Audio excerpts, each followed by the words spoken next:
ஹரே கிருஷ்ணா. உபதேசாமிர்தம் பாகம் 26 பதம் 9. வைகுண்டாஜனிதோ வராமது புரி தத்ராபிரஜோத்சவாத் விருந்தாரண்யம் உதாரபாணி ரமணா தத்ராபி கோவர்த்தன ராதா குண்டம் இஹாபி கோகுலபதே குர்யாதஷ்ய விராஜதோ கிரிதடே சேவாம் விவேகீனஹ. மொழிபெயர்ப்பு: பகவான் தோன்றிய காரணத்தினால் புனித தலமான மதுரா திவ்யலோகமான வைகுண்டத்தை விட தெய்வீகமாக உயர்ந்தது.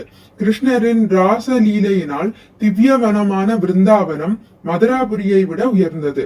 ஸ்ரீ கிருஷ்ணரின் திருக்கையினால் உயர்த்தப்பட்டதும் அவரது அன்பு லீலைகளின் தலமாக விளங்கியதுமான கோவர்த்தன கிரியானது பிருந்தாவனத்தை விட உயர்ந்தது. எல்லாவற்றிற்கும் மேலாக கோகுலத்தின் பகவானான ஸ்ரீ கிருஷ்ணரின் அமுத பிரேமையினால் மிதமிஞ்சி இருக்கும் மிக மிக உயர்ந்த ஸ்ரீ ராதா குண்டமானது மிக மிக மேலானது. கோவர்த்தனகிரியின் அடிவாரத்தில் உள்ள திவ்யமான ஸ்ரீ ராதா குண்டத்திற்கு சேவை புரிய மனமில்லாத அறிவுள்ள மனிதர் எவரேனும் உண்டோ? பொருளுரை: முழுமுதற் கடவுளின் மொத்த படைப்பில் மிக உயர்ந்த பகுதியான ஆன்மீக உலகம் இயற்கையாகவே ஜட உலகத்தை விட மேலானது. எனினும் மதுராவும் அதன் சுற்றுப்புற பகுதிகளும் ஜட உலகில் அமைந்திருந்தாலும் முழுமுதற் கடவுள் தோன்றியதால் ஆன்மீக உலகை விட அது மேலானது என கருதப்படுகிறது. பகவானின் பல்வேறு லீலைகளினால் புகழ் பெற்ற தாளவனம், மதுவனம் மற்றும் பகூலாவனம் போன்ற 12 வனங்கள் துவாதச வன கொண்டதால் பிருந்தாவனத்தின் உள்வனங்கள் மதுராவை விட மேலானதாக கருதப்படுகிறது.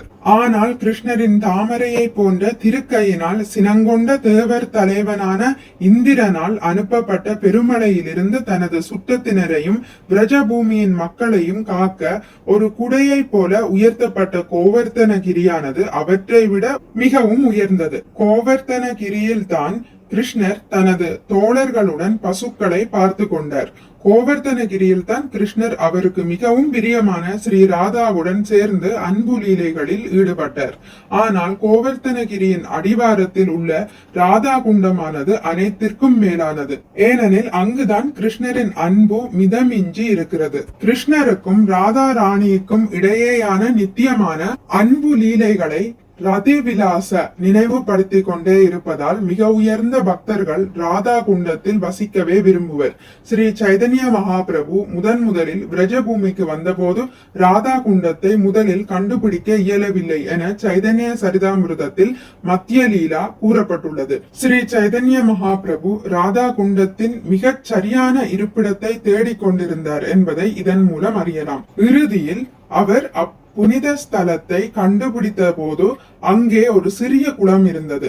அவர் அக்குளத்தில் நீராடிய பின்னர் தனது பக்தர்களிடம் உண்மையான ராதா குண்டம் அங்கேதான் உள்ளது என்றார். பின்னர் அக்குளமானது பகவான் சைதன்யரின் பக்தர்களால் ரூப ரகுநாத தாச கோஸ்வாமிகள் உட்பட 6 கோஸ்வாமிகளின் தலைமையில் சீர் செய்யப்பட்டது.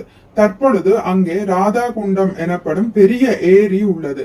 ஸ்ரீ சைதன்ய மகாபிரபு ராதா குண்டத்தை கண்டுபிடித்தறிய மிக ஆர்வம் கொண்ட காரணத்தினால் ஸ்ரீல ரூப கோஸ்வாமி ராதா குண்டத்திற்கு மிகுந்த முக்கியத்துவம் கொடுத்துள்ளார்.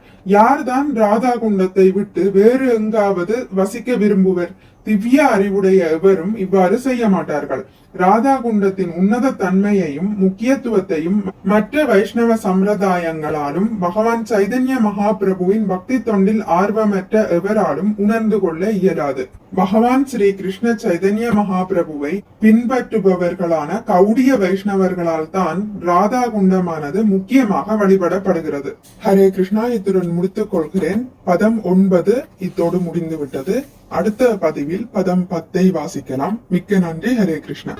உங்களுக்கு இந்த வீடியோ பிடித்திருந்தால் லைக் பண்ணுங்கள், ஷேர் பண்ணுங்கள், சப்ஸ்கிரைப் பண்ணுங்கள். நோட்டிபிகேஷன் பெல்லை அழுத்துவதன் மூலம் அடுத்த பதிவுகள் உங்களை வந்தடையும். பகவான் ஸ்ரீ கிருஷ்ணரை பற்றி கேட்டு மகிழ்வோம். ஹரே கிருஷ்ணா.